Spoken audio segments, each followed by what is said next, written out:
co-host, Mr. King. Hey. Today is a great day, so we had to get this shit out early. You know what I mean? How you feeling? Good. I mean, this is a good day in Knick land right here. I mean, I don't see how where too many people can complain about what happened last night, especially when you understand the full picture, which I'm sure we're gonna get into. So let me know wherever you want to start. We can go from there. You got blue for Villanova or something? Nah. I had to find something with the Knicks colors, so just disregard. Alright, first thing first, we had to get this to you early because Mikal Bridges traded to the Knicks. Hi, listen.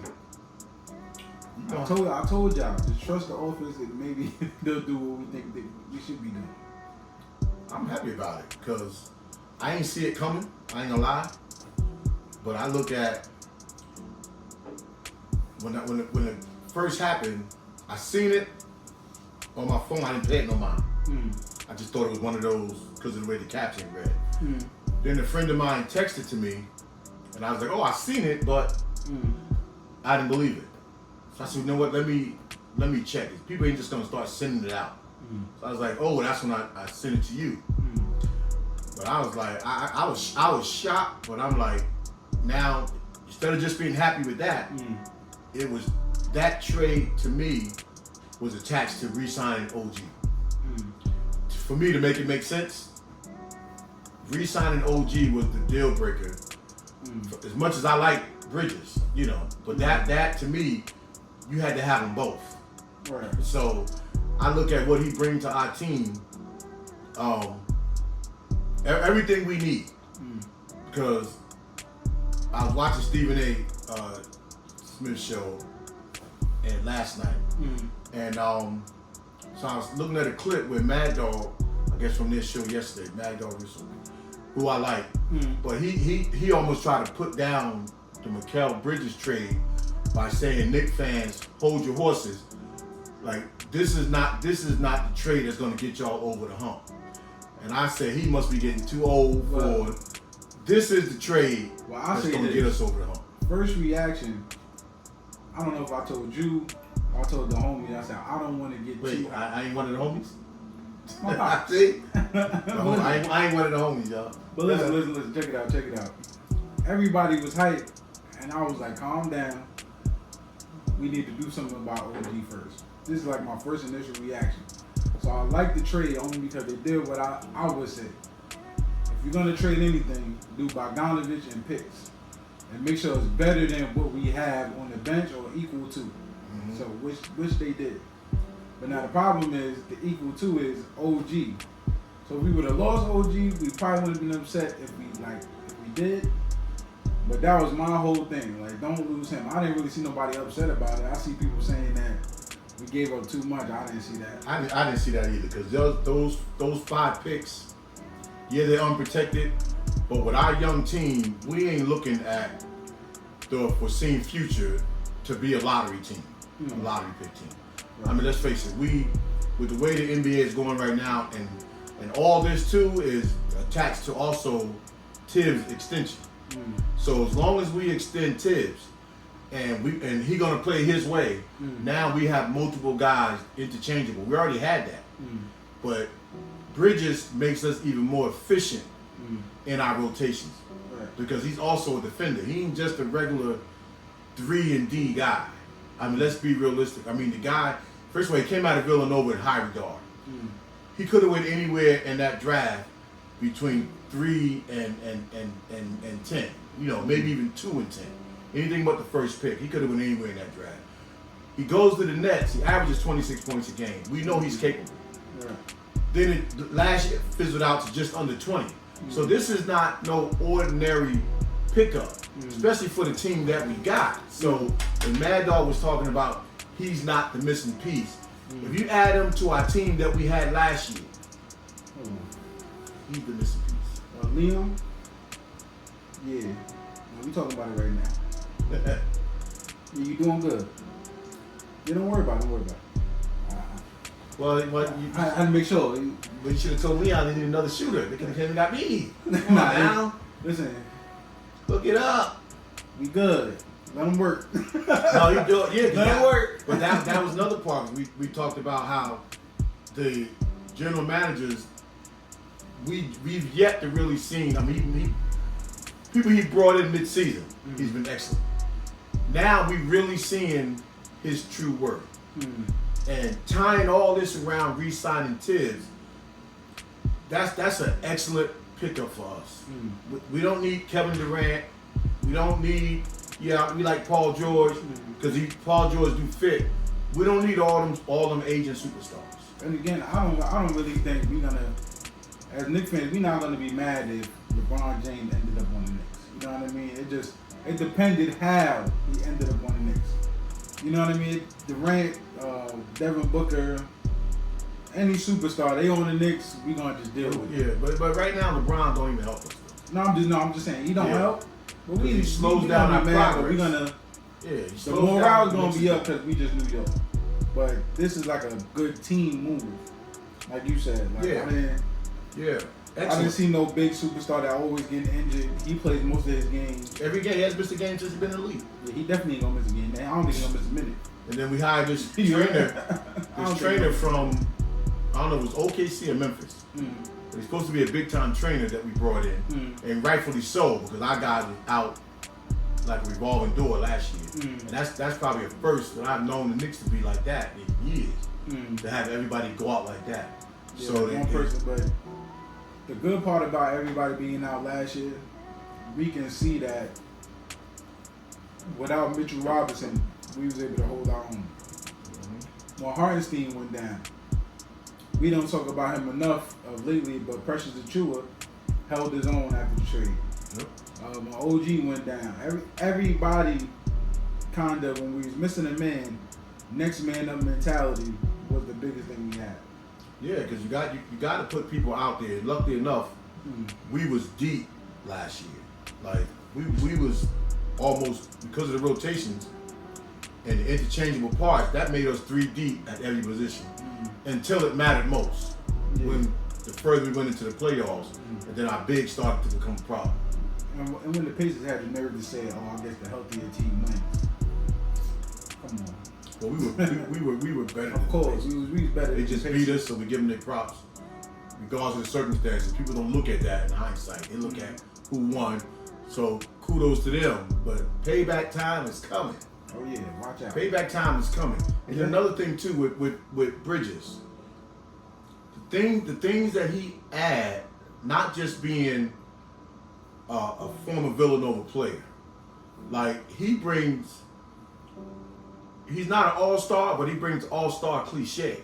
Like we know he could be an all-star. Like when he went to Phoenix, like they just had things just started materializing, and they just started, adding people to the team, So it just wasn't working out for him. Right. But we know he brings all-star pedigree to the New York Knicks, on top of having Julius and Brunson. Like that can't be overlooked. And I want to just bring it here real quick. The only thing will probably be an issue is if he doesn't start. Now he probably won't be mad about it, but I know his last team, before he even got to the Nets, he didn't know what was gonna happen. He was like, I just got into my starting role. We got the ball rolling. I forgot him and when he first was on Phoenix, you mean? Or I think he was on Phoenix. When people got hurt, when Booker everybody got hurt, and he got into the starting role, and he's like, "Yo, I'm the guy." And he finally accepted the role, and then you get traded to the Nets. Well, he was used to being the guy, though. It wasn't like he was... No, he wasn't used to, but he is a team player. He had the OG effect. He said, I'm going to do whatever it is you need me to do. He said, now I need you to score. Yeah. So you go to the Nets, and you still get to do that role. Now, when you come to the Knicks, we still may need you to do that role, but now it's going to be weird on how to see how does Tibbs adjust this starting lineup. Before we get to it, I do want to say, get to the OG trade and let's throw in Hartenstein, because we said the trade is good unless we get OG, and that might sacrifice Hartenstein. But seeing what Leon Rose is doing, it might work out. Well, all right, let's add this first.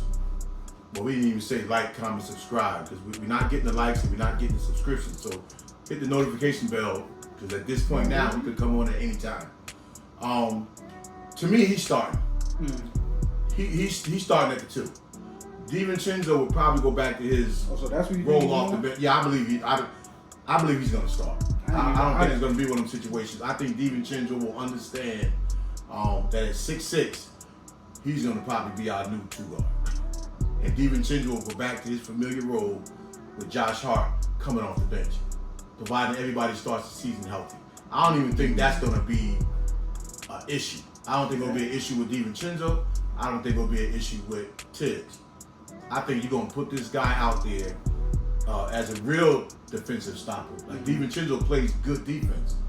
He's more of a stopper, and then you put OG behind him. I think that's the route they're going to. I really believe that's the route they're going to go. Yeah, I honestly thought it was going to be Brunson, DiVincenzo, OG, and then Wilson they come off the bench, and Josh Hart get to play his regular small forward, maybe off the bench. Well, he still do, because when Deuce comes in, provided we don't do anything else, Deuce comes in at the point, then you got Josh and DiVincenzo. Yeah, I was kind of lost on how they was going to actually do that. I didn't think for a second. I mean, I did thought it at first, but I'm pretty sure he's going to start. And I thought that was a good problem to have. Like, you got so many people. Because Josh Hart makes it easier because he's interchangeable. Yeah, and he knows he's coming back off the bench because Randall's coming back. And with that being said, my biggest fear is I'm still all about the big man. You know what I mean? Isaiah Hartenstein, I guess we fighting to see if we can keep him, but that means my boy Mitch might have to go. Yeah. So either or, it is what it is at this point. I'm still heartbroken about it. It ain't even happened yet. If Leon Rose pulls off to keep everybody, then that would be phenomenal for me. All right, so now look at this. Mitch right now is still under contract, right? The OG signing, I think, to a lot of people was key, not just to keep pace with Boston, because now we just as big as Boston, and we can put guys all over the floor that do the same thing the guys in Boston do, and we definitely get to that. But now we can sign, if we got OG for a little more than I thought they was willing to give him. But it's reasonable, right? And a lot of that come with the trade kicker. We can still sign Hartenstein, but it's a matter of where would Hartenstein settle. If he's willing to take 16, we can give him 16, and with his bird rights, we can possibly give him 18. Now, if he's willing to take the 20 to 25 that somebody else going to offer him, then that's just his choice. But the ball is really in Hartenstein's court, and however they can try to work out more incentive in that deal.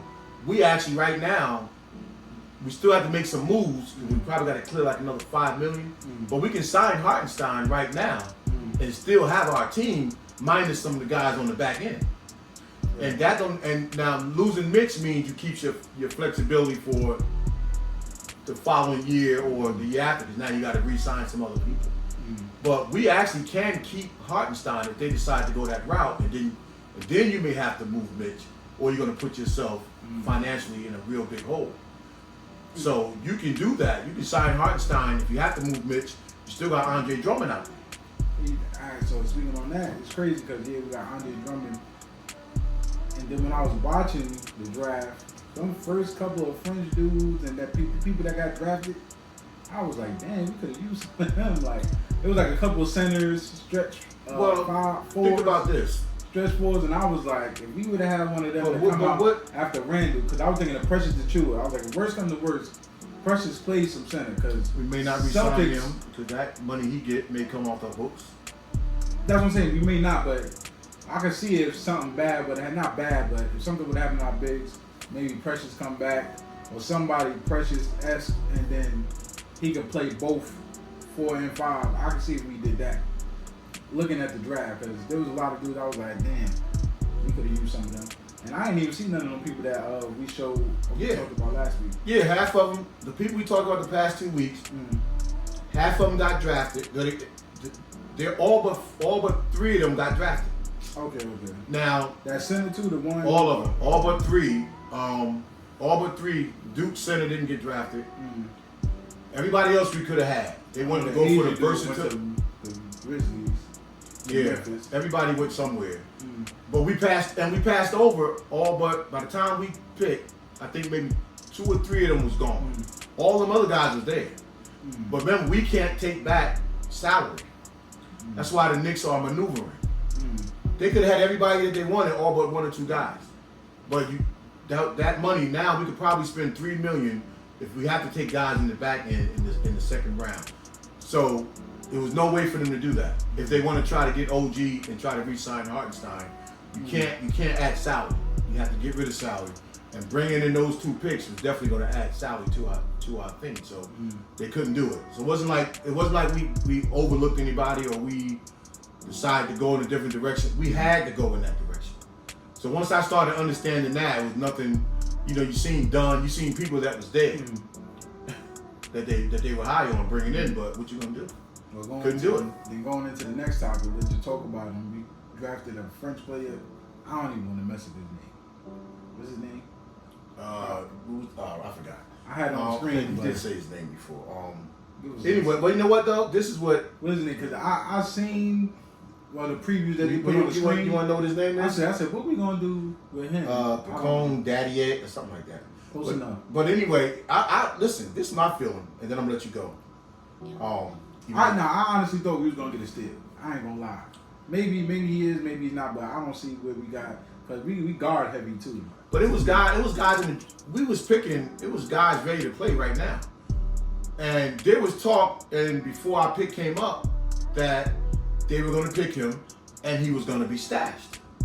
That's what I thought. Because 18 years old. That's why another thing I was like, okay, didn't matter to me who they picked at that point. But at least now he thinks he's going to stay. He says he's a wing player, right? Yeah, we got 6'8". Yeah, 6'8" wing player that can handle the ball and great upside. But listening to him talk last night, in some of his interviews, he says, "I'm here to stay." I mean, I hate to be the one to break it, but because you can't pay all these guys, so he's probably going to go back overseas for a year or 2, or they may just stash him in the G League with a contract. I mean, he might have a spot on the bench to beat out Charlie Brown. Listen, anybody on our back end that we got to give money to is probably going to be cut for a lesser player, and rightfully so, because we don't need now. If we trying to keep all these other guys, we don't need to be 12 strong anymore, because Tibbs not playing it.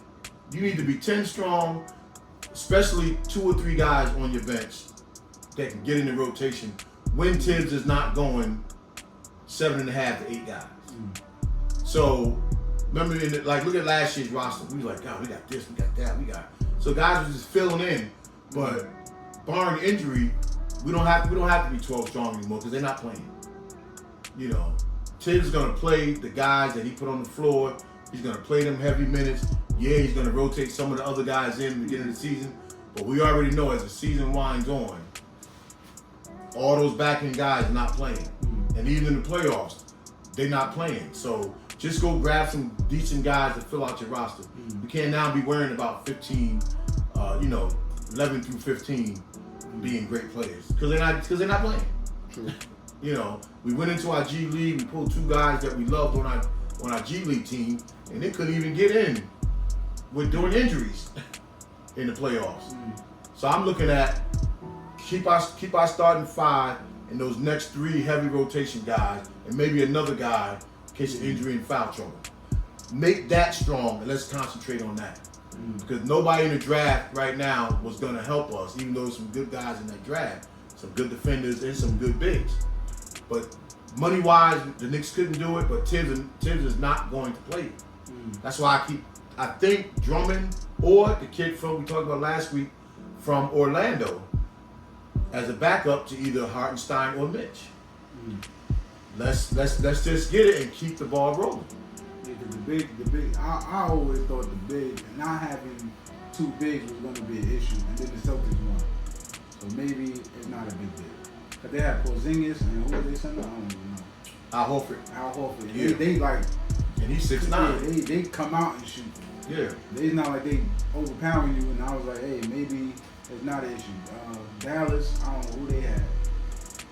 over there. Dallas had some bigs over there, but they had injuries too. Yeah, I feel like you throw any big that probably got promised. Yeah, because nobody foreseen, like, and they've been saying since the beginning of the season this year that Boston had the best five because they had five capable players. But also Milwaukee had a great five too.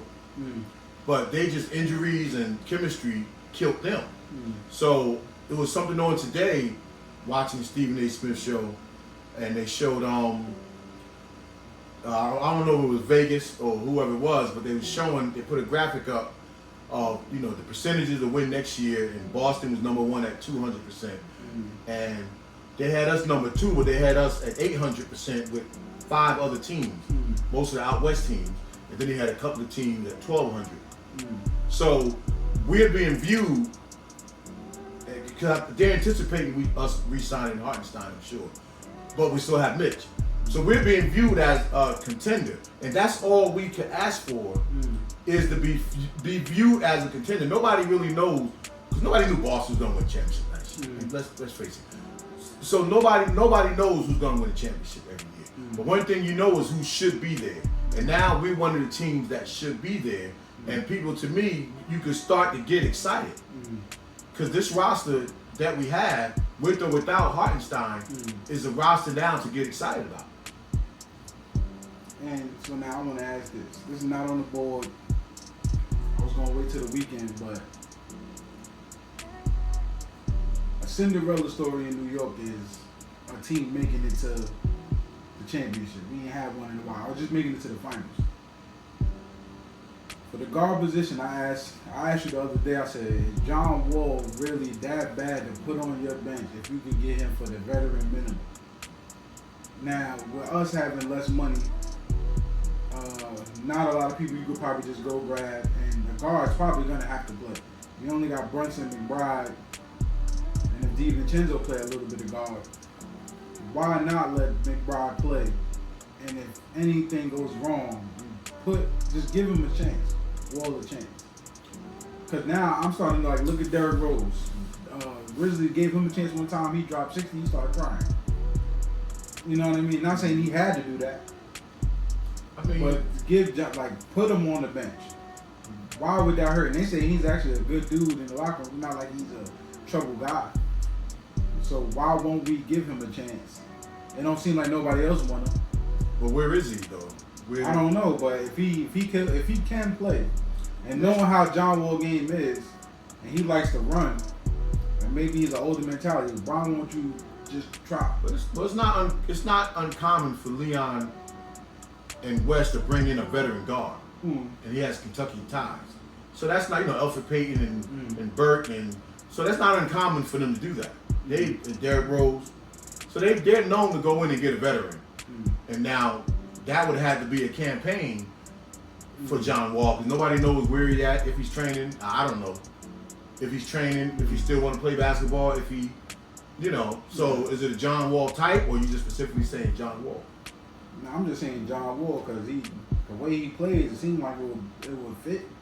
He's just gonna run, sprint up and down the court. Well, yeah, because he's like De'Aaron Fox is almost like a, John Wall was better in his prime. De'Aaron Fox is almost like that. He's like a younger John Wall, right, flying up and down the court, but he can shoot better than John Wall. And I'm gonna call him legacy guard. Legacy guard actually been good for the Knicks. Every time we get him, Baron Davis, if I can go back. What is it? Richard Hamilton. I think didn't we have him for a little bit? No, we had Rip. Somebody I'm thinking We'd of. have loved if we had Rip. I'm talking about somebody else I'm thinking of, but we always did get a veteran guard. And he was there for a little while, and I remember him playing good, and Chauncey. Yeah, Chauncey. That's what I think I was thinking of. So Chauncey Billups, J Kidd, Jason Kidd. We've been known to bring a lot of these legacy. I don't want to call Jason Kidd a legacy, but I guess he was a legacy guard at the time. But bringing in them, he might be good for us.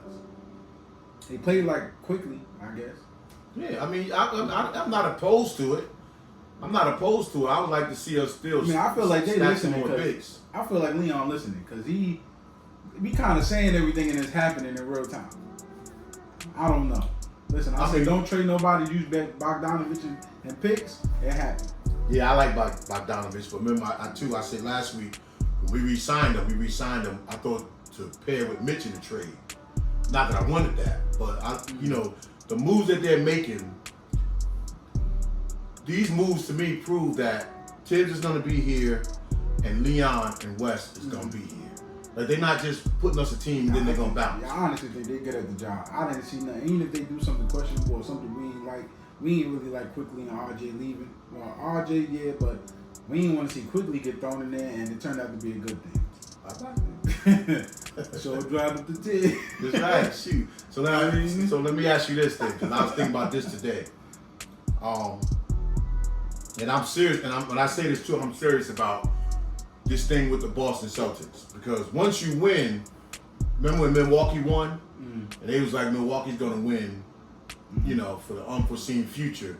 They can win these many championships. You don't never know. Sometimes, like, put that Miami team together, you know they're gonna get one, they end up getting two, but they went 4 straight. I believe. Well, they made a trade shit though, but that's all. I believe, not really, because it might benefit more this year. Because they're gonna have conversation, them two guys. But I believe that this move, especially if we do get to keep Hartenstein, this move right here with OG signing puts us on par. I don't want to say better. I'm damn sure ain't gonna say worse. It puts us right on par with Boston. And this is my reason why we could upseat Boston. But you just never know who's gonna win the championship. But this is why. Boston. Well, the reason why I say that is fit and chemistry, right? So Boston 2 stars. They considered great, right? But all through the playoffs, they was killing. The commentators was killing Jason Tatum of not being able to come through, right? Even though they went to the championship before, but they was killing Tatum all through this playoffs, right? Brown is carrying them. Tatum better do this. Tatum and Tatum played well, but Tatum didn't play up to their superstar expectations. So the thing about Boston is, with all their cohesiveness, right? Their 2 stars don't necessarily have it together. No. Brown goes one-on-one. Tatum goes one-on-one. It's their role players that connect them together.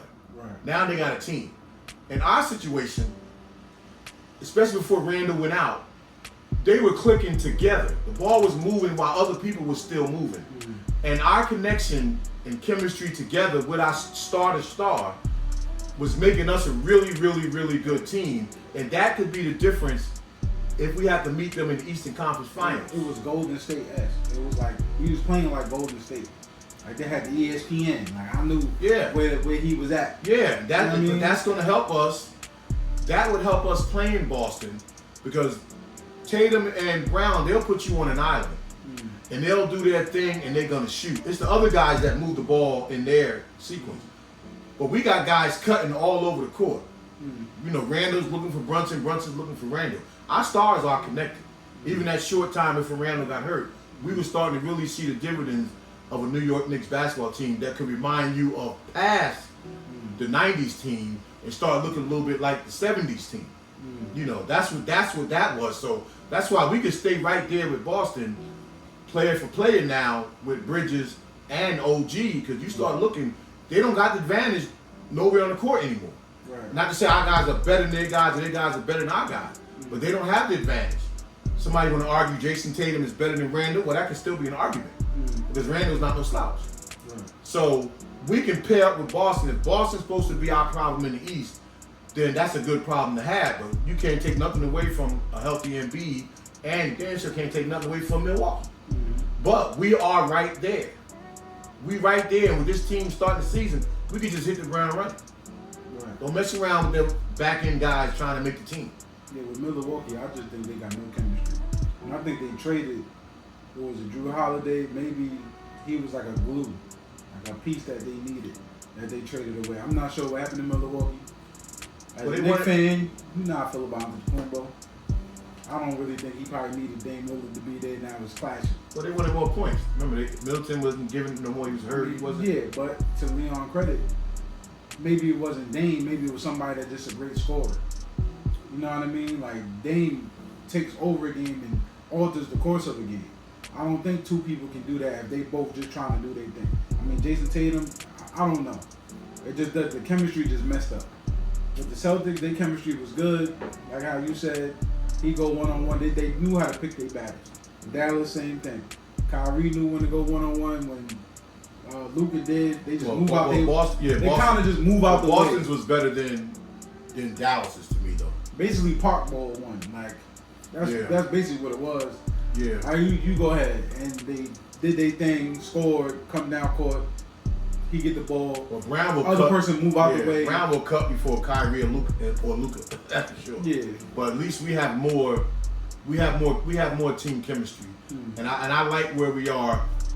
We don't have to argue we're going to win a championship, but we know that we are a legitimate contender, and that's something nobody can take away from us. But then the chips can fall where they may, and then that's up to us. But we are there. We're not shortcomings nowhere around the court. Okay, we're not gonna have a 30-point center. We're just not gonna have that. So this is what we got, and hell, this is probably one of the best teams we put together in a long, long time. Legitimate team, because Mikal Bridges with OG Anunoby, we already know we got Brunson and Randall. We can go up against anybody with that. With anybody. So I'm happy. I'm very happy. Listen, Celtics got a ring. Anybody even talking about it? So yeah, that was a dry championship. We were more happy with the Knicks trade than anybody hype about Celtics winning. Yeah. So, with that said, though, I'm done. You know, I'm done. We just happy. The Knicks, Leon Rose, Worldwide West. Hopefully, with some input from Tibbs, because everything you do, to me, Tibbs got to have some type of hand in it. And the Knicks is rolling. So until next time, peace. Peace.